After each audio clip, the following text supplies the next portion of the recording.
Presenting Molectron Pulsed Plasma Arc Water Purification System. On August 26, 2013, John Myers and myself traveled to Gilroy, California to test the Molectron machine. The machine is housed in a large warehouse located in Gilroy. We arrived about 1 o'clock and Dr. Juven opened the door. Dr. Christian Juven, here on the left, is the inventor and the builder of the machine. Here he shows John results of some of the past data and also explains the principles of the firing chamber.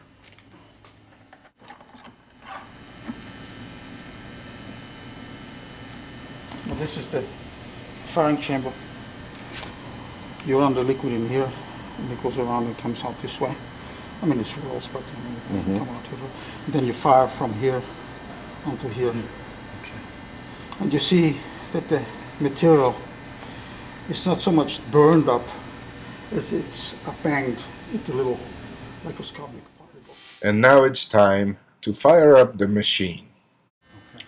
The overall machine is encased in a steel frame. It's about 6 feet high, 4 feet wide, and 3 feet deep. It is now energized and you can hear the buzz.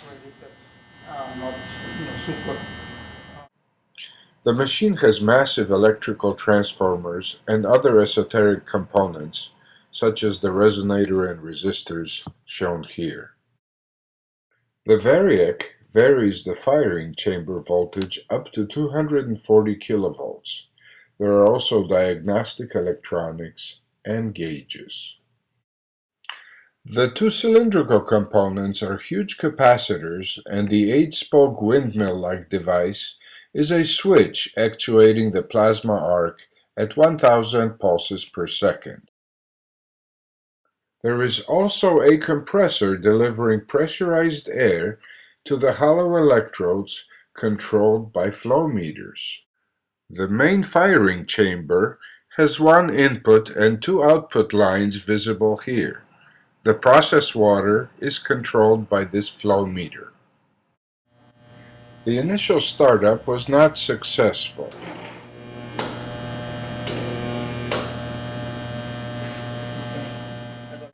It appeared we need more power, massive power. So Christian brought a new power supply. After setting it up and adjusting it, we were ready to try again.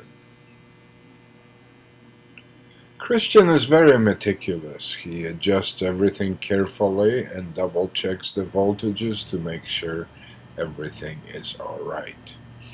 After we had done that, the machine started up perfectly. Now watch the paddles on the edge.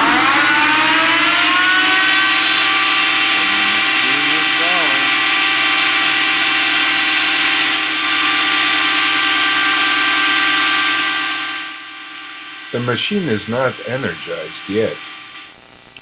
Now we have ignition. Notice the stroboscopic effect. It appears as if the paddles were standing still. Indeed, they are moving very, very fast, and it is the spark that stopped the motion. This is a close-up.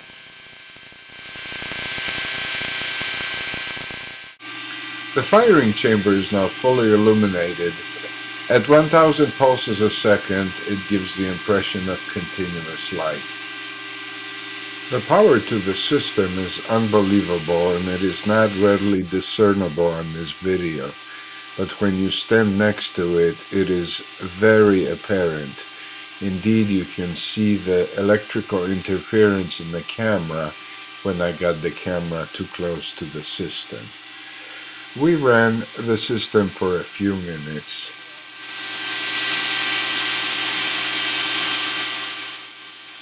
It is quite loud.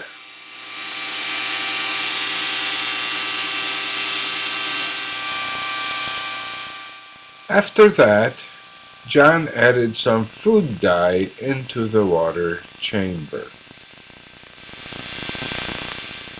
We only ran the system for a few seconds after that, but we believe the difference in color is discernible.